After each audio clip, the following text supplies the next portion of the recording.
can ban anyone from the public library and then get the cops to validate your hurt feelings over a camera by staking claim you're a victim of a camera.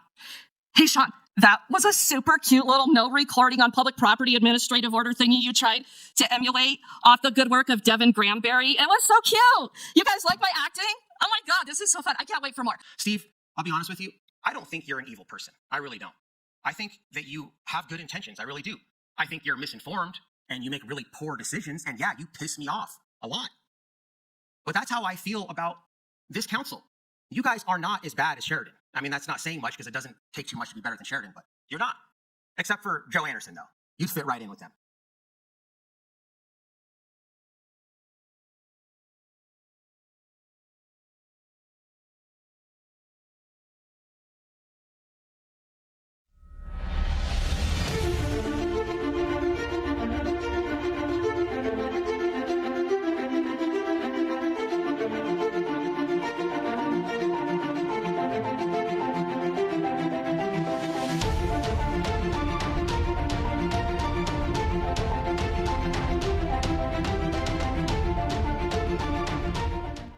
It's the Regan and Danny Show!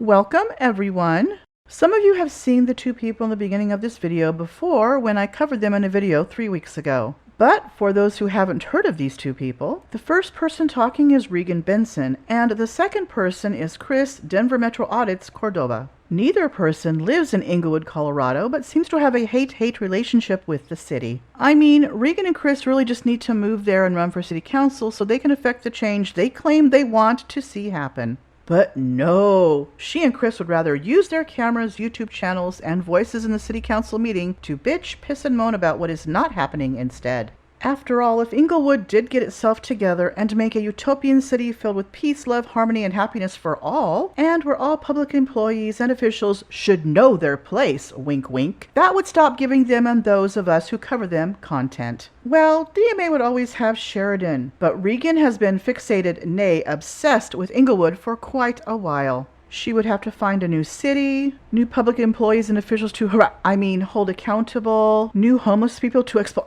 advocate for her charity, and that takes time and effort. She would probably have to go more than an hour out of her way to do that. And she already complains about going an hour out of her way to Inglewood as it is. Before I get to Regan's and Chris's appearance at the June 3rd, 2024 City Council meeting, let's see what happened after they appeared at the May 20th, 2024 City Council meeting. The last speaker of the night spoke about First Amendment rights, and some members of the City Council got to speak their piece about what happened during that meeting. Chris Dewis is our last speaker for the night, here to talk about freedom of speech, and Dan Dietz. Good evening, Mr. Dewis. If you could just state your name and your address across streets. Chris Dewis, Bellevue and Broadway. Thank you for allowing me to speak here tonight. Dan Dietz Sr., a very close friend of mine and mentor, passed away last week. He was the Gold Star father of his son, Navy SEAL son, Danny Dietz, that died in the line of service. There was a movie about him. It's called The Lone Survivor. His funeral will be held at Fort Logan next Wednesday at 2, if you didn't know. Santa Fe is also known as Danny Dietz Memorial Highway. Hundreds of thousands of our forefathers have died for the freedoms that we have in this country. Trying to limit our freedom of speech in this city is unacceptable. Previous councils worked very hard on the rules that are in place. It worked great for many years. Just leave it alone. Limiting our time to speak will open a can of worms you wish you never did.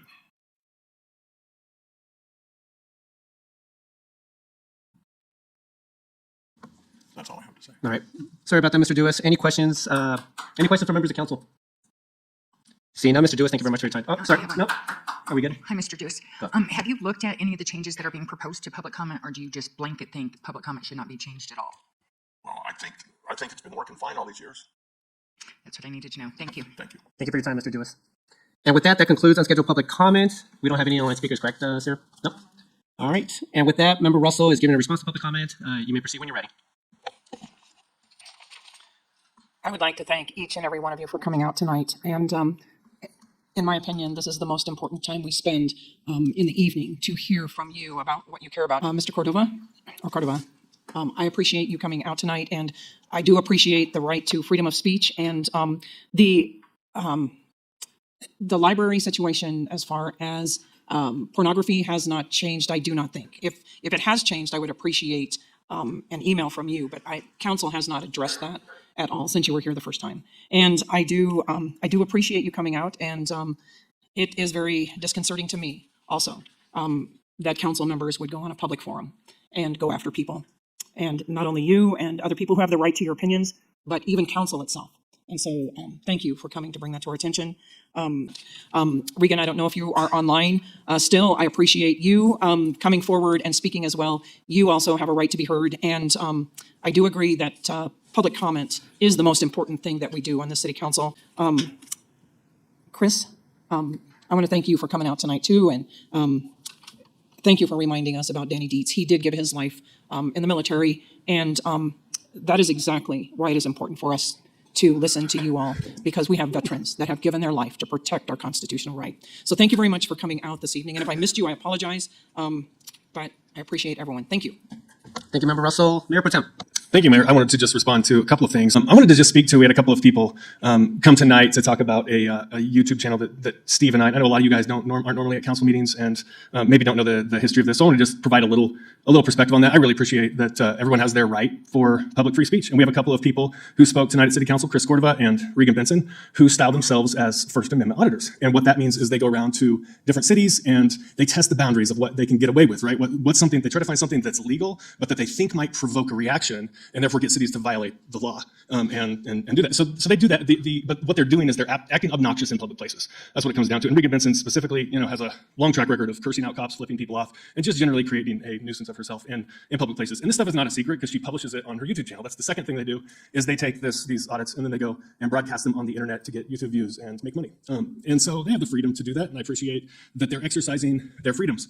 I also have freedom of speech. And Steve and one thing cities have struggled with is how do you deal with this? People are not quite doing stuff illegal all the time. Sometimes they do push up against the line and they end up breaking the law, a lot of these auditors have ended up in jail. A lot of them have criminal cases against them even now, including the ones that are speaking tonight. So eventually, sometimes they do push up against where they're breaking the law. But how should cities deal with them? That's something cities have wrestled with around the metro area. And so something I thought would be good is what if they have this big YouTube audience, what if we got on somebody with a big YouTube audience and just talked about how it's impacting our cities? So that's what Steve and I did. It was a lot of fun. I stand behind every single word I said on that channel. And frankly, sometimes we get public comments that I disagree with, and it turns out the citizens of Inglewood disagree with.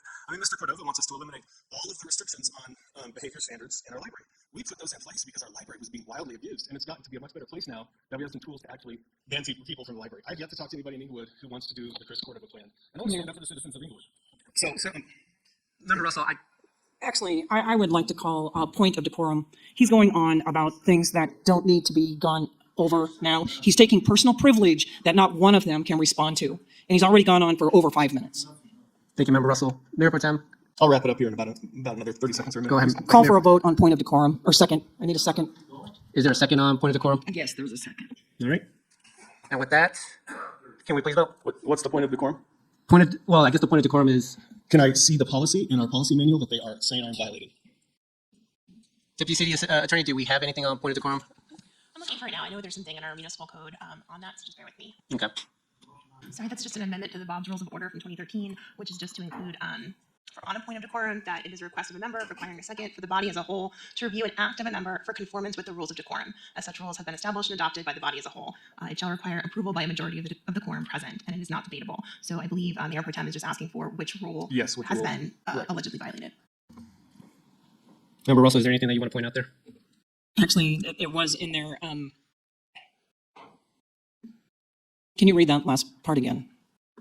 Sure. So I'm looking at Inglewood Municipal Code Section 1-5-2-8, and it's just regarding the motion on what the point of decorum is, and it does allow for the body as a whole to review an act of a member for conformance with the rules of decorum.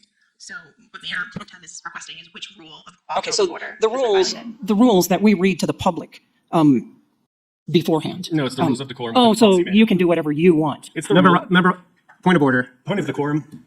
So, Member Russell, is there anything that you want to point out, or? So we do have a second, but Mayor Pro Tem needs to know. There is an expectation that the presentation will be conducted in a respectful manner. I think that this council needs to respect the public also. He took his point of privilege to address who went after him. He spent enough time. So I want the time limit right now to stop. And I have a motion. Well, maybe I don't have a second. I move that. So, Member Russell, We have the opportunity to debate the motion And I am debating the motion by saying, if you're accusing You don't have the floor. The mayor does. Member Russell, also, we just need to state which decorum was broken or which rule was broken. So without that, we're not able to correct, Mayor Pro Tem's not able to correct what was violated. And excuse me, I'm sorry, under our municipal code, it is not debatable. I'm sorry. If, Okay, well, there we go. Okay, well, with that, we do have a second. Member Wright has a second. City Clerk, can you please take the vote? Mayor Pro Tem Anderson. Nay. Member Newdenkamp. Nay. Member Prang. Aye. Member Russell. Aye. Member Ward. Nay. Member Wright. Aye. Mayor Sierra. Nay. Let the record show 3 ayes and 4 nays. Thank you. Mayor Pro Tem, can you wrap it up? Thank you, in the Mayor. next 30 seconds? I will Thank you. wrap it up. So first of all, I pick up where, see if I can pick up where I left off. I was standing up for the citizens of Inglewood. We need a library that functions, and we need to have, we need to have, we need to be able to have an opportunity to answer the people that come and do these things on YouTube and in person at city council meetings. I'm answering the in-person thing right now. YouTube stuff I answer online. I encourage you all to watch it. And what I do want to add, final point here, is that what we've seen come out of this is they really don't like it. These are the people who claim to be the defenders of free speech. But when me and Steve got on YouTube and went on another channel, they were really, really disappointed in that. They did not like it at all. And they said, and this is something Ms. Benson said in one of her videos, if you think you are going to go on a troll show and allow thousands of people to sit there and bash our work, which we didn't bash their work, for a straight hour and a half, you got another thing coming. I call that evidence that our approach to this is working well, and I intend to continue. All right. Anyone else with a response? Go ahead, I watched the video. I did not want to, but it was sent to us by a council member.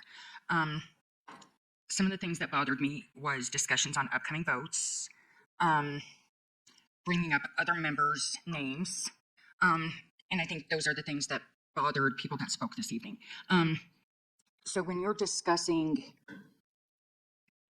rules with the library and pornography, that's one thing. But when you're discussing upcoming public comment votes, you're bringing up other council members' names. There are council meetings being shown.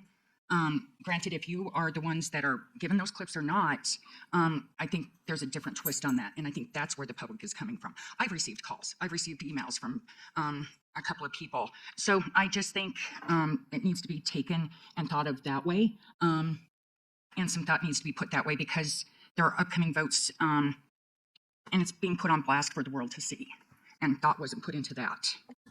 I understand where some of the city council members are coming from. However, their names are public and city council meetings are public and put online. It should go without saying that city council members are members of the public when they aren't working in their official capacities. Their constitutional rights do not get terminated simply because they become public officials. In their personal lives, they are allowed to speak their minds within reason anywhere, including with other content creators on YouTube. This is the disconnect that Regan, DMA, and the other but my rights auditors have because they think their rights trump others' rights and that they should be able to say and do whatever they want, wherever they want, to whomever they want, with no repercussions. For instance, Regan thinks it's perfectly acceptable to, while recording it, stalk and harass a security guard who works at the Inglewood City building simply because he was enforcing building policy of requiring anyone needing to use some bathrooms in the building to sign in. Why? Because people, including the homeless, were doing drugs in certain bathrooms. Now we get to the June 3rd, 2024 City Council meeting where Regan Benson and Chris Denver Metro Audits Cordova made comments to the City Council once again. Up next is Regan here to address council regarding council members and city manager.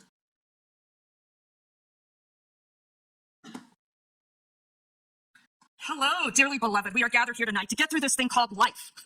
Hopefully we all live through it with the jokey jokesters from the hashtag Stephen Joe Show, with special guest appearance from Sean Lewis, the city manager who's currently being ran by the employees of Inglewood's control freak factory known as the Inglewood Public Library, where you too can ban anyone from the public library and then get the cops to validate your hurt feelings over a camera by staking claim you're a victim of a camera. Hey, Sean, that was a super cute little no recording on public property administrative order thingy you tried to emulate off the good work of Devin Granberry. It was so cute. You guys like my acting? Oh my God, this is so fun. I can't wait for more. I cannot wait for you guys to demand your esteemed Inglewood PD use violence on us. Keep giggling, Joey boy, to keep us from recording. On the topic of perpetuating and supporting violence against peaceful people, it's what is the supported climate and culture of only in America, where physically assaulting people because you don't like what they have to say is the common norm. It's more commonly known now as police violence, and it's cheered and celebrated when the police use violence on people for their speech. Don't think so? Oh yeah, it's true. Well, I have to share my lively arrest history with you next time, Joe, and you'll be so pleasantly shocked how many of my cases have ended up dismissed and how federal lawsuits against real bad actors come to light. Some people are in love with the idea of violence against women due to their spoken words. However, we are all now certainly no strangers to the ongoing victimization that the Steve and Joe show have now subscribed to with honor, and Joe's willingness to stand by his dedicated spirit of free speech to do it again on a channel that highlights violence on people with cameras. An entertainer from a foreign country, a YouTube channel that highlights violence against peaceful people, all for the sake of comedy. Did you know it's super hilarious that your friend, Frauditor Troll, in fact, and admittedly, hired a guy by the name of Jeff Little to follow me? Not just follow me, but stalk me. Giggle, Joe, come on, giggle. It's funny as hell. Well, this is about to get super comedic, as it gets. So if you don't like offensive language, you should leave the room now, or stick your fingers deep into your ears as I cite an email that was sent to Christopher Cordova and I. It's gonna get spicy, Mayor. The email is titled Denver Police Conduct, and it comes from an email address, fuck your 1A rights, at Proton Mail. The contents of the email, and I quote, here's the deal. We're tired of your attitude. Come on, Joe, giggle. It's funny. Let me get back to the quote. You and that taco nigger, Cordova, have fucked with public employees for the last time. You will take down your channels or the following will happen. Number one, Regan Benson will be doxxed, including her social security number on Troll Mafia. To prove I'm not fucking around, and they cited my social security number, and it's the right number. Number two, they cite, I will personally murder every one of you in public, given your cunt behavior. I doubt Sheridan PD will lift a finger and a jury won't convict me. Are you guys getting those kinds of emails? Probably not, huh? Guess who's responsible for releasing all that information? Sheridan PD. And they just did it again. Less than 2 weeks ago, after your punk-ass shit show on Christopher and myself.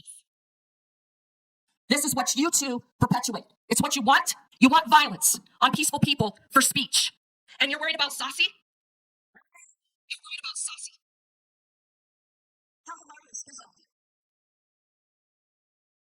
Your evidence preservation demand letter, Joe, is sitting with the clerk since you failed to acknowledge it via email, since you've interjected yourself into a criminal case that your stupid crimes generate. Regan, your 5 minutes are up. Thank you for your time. Any questions for Regan? Chris, Cordova, your address counsel.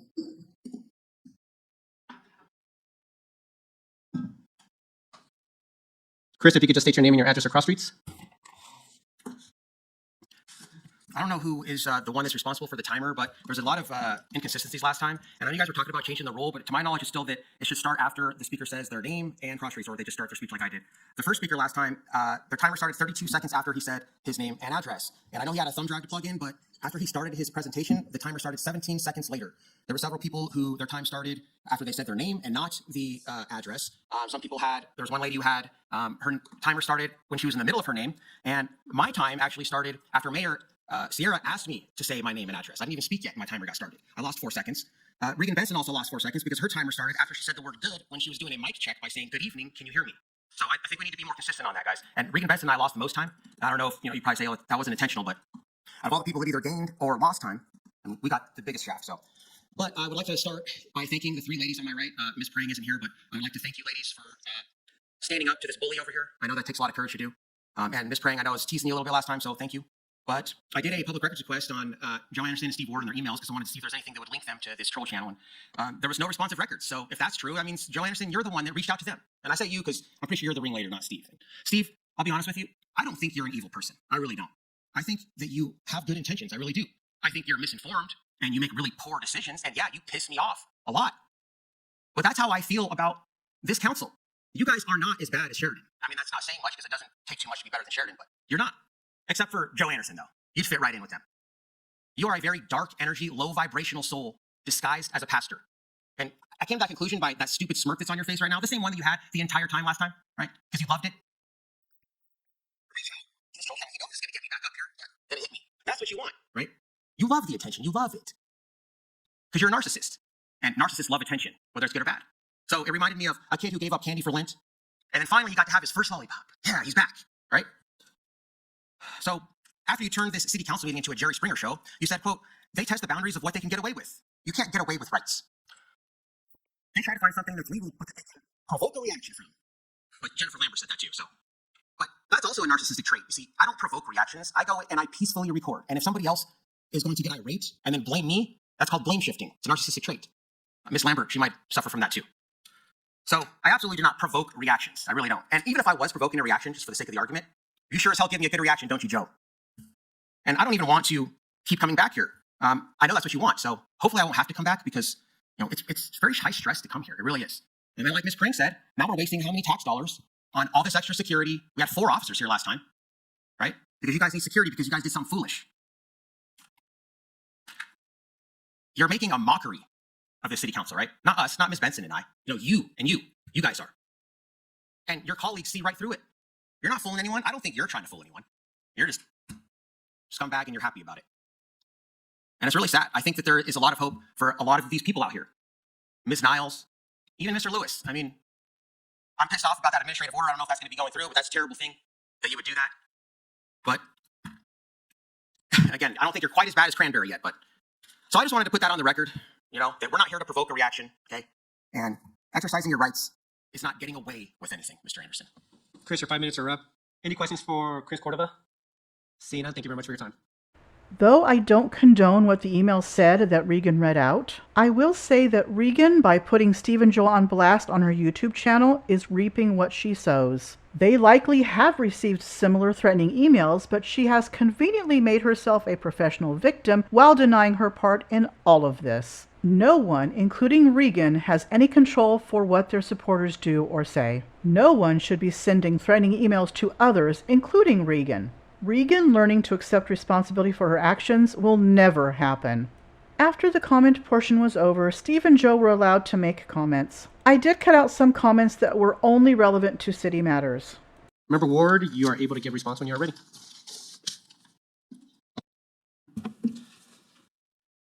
Thank you, Mayor. I saw a number of District 4 constituents here tonight, many of whom were here to disagree with my behavior. And anytime I disappoint the constituents of District 4, it's disappointing to me.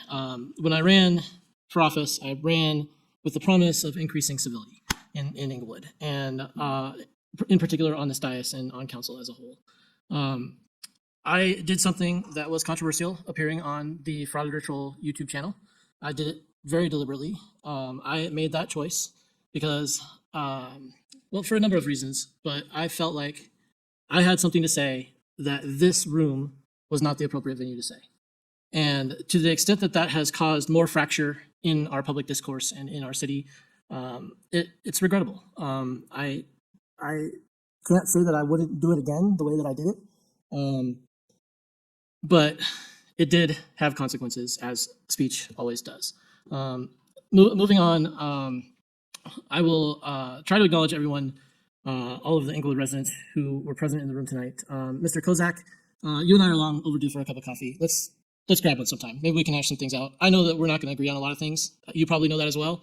But it'll be an opportunity for us to sit down and talk and try to find some common ground, or at least understand one another a little better. I think that works better than sitting up here and barking at you while you sit down there and bark at me and going back and forth that way. So let's try to do that. If you don't mind emailing me, I'll do my best to get back to you. I just came back from vacation, so I've got a couple busy weeks, but I think we can squeeze in some time. Mr. Wright hits on an interesting question. Did Councilmember Anderson and I somehow violate someone's rights by exercising our own First Amendment rights? I don't think so. That's why the courts are there. So I'll just leave it at that. I would welcome potentially, well, I'd probably resent it, but if there is an opportunity for me to be found in the right in court, I'll take it. And likewise, if a court were to find somehow, magically, by exercising my First Amendment rights, that I violated someone else's, then I would take my lumps. And I think that covers just about everything I have on the list. So I'm finished. Thank you, Mayor. Thank you, Member Ward. Mayor Pro Tem? Thank you, Mayor. I just did want to say a couple of words here since some of these comments were again directed at me. I'm starting my timer just to ensure that if I go longer than 3 minutes, I don't get accused of going longer than 5.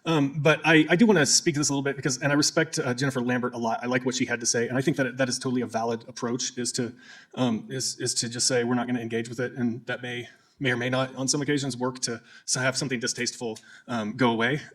I know that some have taken that advice. I haven't. It's just not generally my approach. Is when I see people that I respect within our city, staff, citizens, police, getting pushed around and within within doing their jobs, and they want somebody to respond to that. I want to respond to that, so I took the opportunity to respond to that. There is a little analogy from Chesterton I wanted to share with you all. He said, if a man comes along and pushes an old lady into traffic, and another sees it and rushes in to push her out of the way before another she gets struck by an oncoming car, it won't do to speak of them both as though they're the kind of people who shove old ladies around in traffic. It's one thing to come to the city and create a stir. It's another thing to stand up to the people who do those things. And I do enjoy exercising my First Amendment rights, and would like to continue to exercise opportunities to do that. Now, I have gotten some feedback that going on a YouTube channel called the Frauditor Troll is distasteful or unprofessional, and I get it. It would have maybe looked better on me if I would have put on a tie and gone onto some policy think tank channel or PBS special to talk about First Amendment auditors. Problem is, those people weren't calling me. And secondly, I wanted to do something that would hit the so-called auditors where it hurts, and these are YouTube clout chasers. And to speak on the issue on a YouTube channel, I think is a great place to do that if you want to have the affected outcome that you would like. So another thing to speak to is my last comment. I'm at 2 minutes and 12 seconds. Is that one thing that I've done very intentionally in my response is I'm not doing it with a sad face, and that's very intentional. And the reason for that is because the goal of the First Amendment auditors is to create discomfort in the people that they're going after. And I wanted to show that doesn't really work on me, and I think I've demonstrated that quite well. So thank you all for coming out. I understand different approaches to this, but I do stand behind my response. Thank you, Mayor. We all have opinions, and we all should be free to exercise those where appropriate. I watched Frauditor Troll's stream, and in my opinion, nowhere were anyone's rights violated. In fact, I've put a link to that stream in the description below so you all can judge for yourselves whether anyone's rights were violated. I feel that Regan and DMA just didn't like being criticized for their own behaviors, which is interesting because most advocates and freedom fighters claim they are protecting everyone, yet seem to be only protecting themselves. Hence the frauditor fallacy, rules for thee but not for me. Don't forget to do all the YouTubey things, you know what they are, you've got this. Thank you for watching, you are all awesome. See you in the next video.